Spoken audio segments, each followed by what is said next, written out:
What is up guys, Andy Forest Steam Runner here. Welcome back to another video, and today is the day of the Rosin 4-mile race.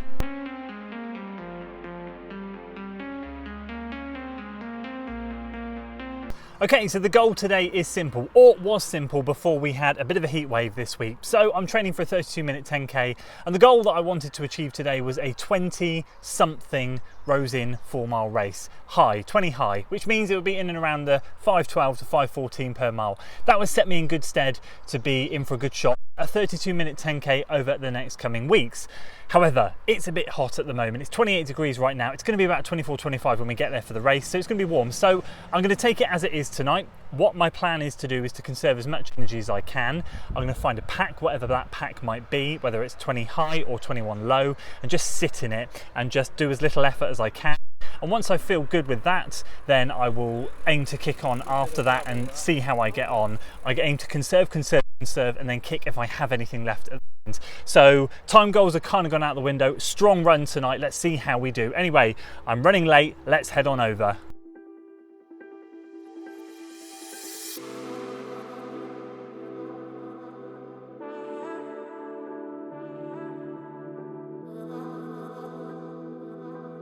There we go, how about that? 27.5 degrees. So just got here, gonna go and grab the bib and everything, get warmed up and get ready to go.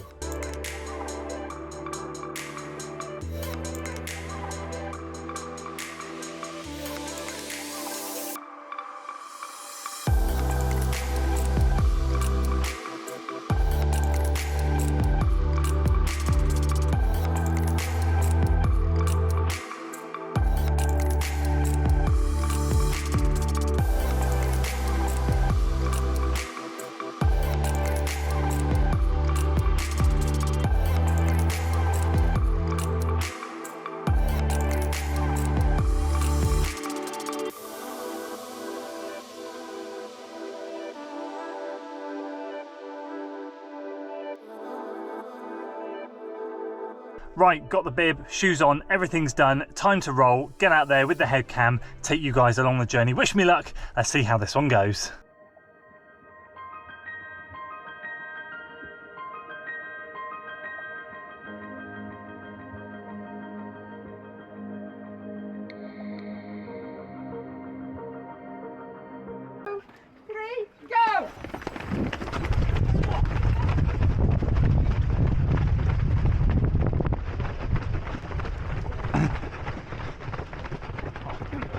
Here we go.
Appreciate that, mate. It's alright.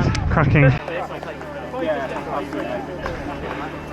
Yeah, well, I did 5 to 60. Well done, so there we go, back at the car. That was absolutely savage. All plans went out the window. I made a rookie mistake, and yeah, that was tough going. Let me explain. So obviously, when I left the car, it was 27.5 degrees. It was so hot tonight, it was unbelievable. Spoke to a few people on the start line, and they had the more sensible idea than me, which was, you know, they were like, it's not PB weather, so we'll just, you know, I kind of had that thing in my head that I know it's not PB weather, but do you know what, if I give it a go, I give it a go. And I gave it a go. Basically what happened was we started you sort of run 200 meters, and then you start the bend out onto the loop. And at that point I was sat with sort of Corey and a few other runners that I should have sat with, but there was a couple of runners in front who you would have seen in the footage, who I actually caught up to later, and then we tag teamed for a bit, and then he burst off to the end, who was incredible, by the way, and a true gent, sharing the wind miles with me. I thought to myself, I'm going to try and get onto the back of them. So I ran around the bend, put a surge straight away after 200 meters to try and get onto the back of them. Realised that they were going too fast, realised I was too far in front of the pack behind me now, so I was in no man's land, and effectively the wind on the way out was quite savage, and then on the way back it was wonderful, but it was roasting on the way back. It was like being in an oven, so it was either like a bit shaded and windy, or wind behind you but in an oven. So I battled the first mile basically solo in the wind, came round the top loop, and then got onto the second mile. A few runners caught back up with me, and I just kind of settled in and sat there. And yeah, I just sat there. I picked off, I think, another runner or two, and that was it. Then at that point, the chap that we shared some miles with around mile 2, when I went round him, he just sat behind me, and then bless him, what a gent. In the windy mile, about 2.5 miles, he went round me and said, "You sit in, mate, and I'll take some of the wind." So we worked together for sort of mile 2.5 to 3, went around the bend. I said, right, I'll take a go now. I said, I haven't got much left, but I'll give it a go. And he said, yeah, just do what you can. So I did what I could and got to about 3.5 miles. And I said, right, I don't want to hold you up. I'm done. I'm absolutely done. And he said, all right, mate. So he went around me and said, come on, stick with me, stick with me. And I tried, but with the last sort of 400 meters, well, no, probably 800 meters, I had to let him go. And then Liam went past me as well. He's a brilliant runner, local forest chap, and he went round me in the last bit, sprinted past me, and I think I came in like 8th or 9th or 10th or something like that, in a time of 21:54 according to my watch, which is, I think, exactly, or if not around 20, 21, 22 seconds off my best time ever. So I was a little bit despondent, definitely not what I was going for, definitely hoping for sort of high 20s or low 21s, but it is what it is. And when I spoke to Corey afterwards, he ran 21:20 something, and he was around 20 seconds off his best as well, and I don't think anyone particularly PB'd tonight, so I guess I got to take some encouragement from that. It was a strong run, it was as best as I could do, but it was just this is the first race this year that I've been a little bit disappointed with. But if I look at the external factors, can I grumble? Not really. That was a flipping decent effort in really tough conditions. So a massive thanks to you guys for watching, really appreciate it. Thank you for sticking around following this journey. This 32-minute 10k training series is exciting, and I'm buzzing for this. We're in the warmer weather now, we got to deal with it. And yeah, massive thanks to Chepstow Harriers and all the marshals out there for putting this event on. As always, Rosin, quality event, class event. So great to be out there and see all the marshals, and yeah, massive thanks once again to you guys. That's it for today's vlog, guys. I'm gonna go home and wilt. I will see you guys on the next one. If you enjoyed the video, please do consider giving it a like, share it with your friends, and of course subscribe to the channel for weekly running content.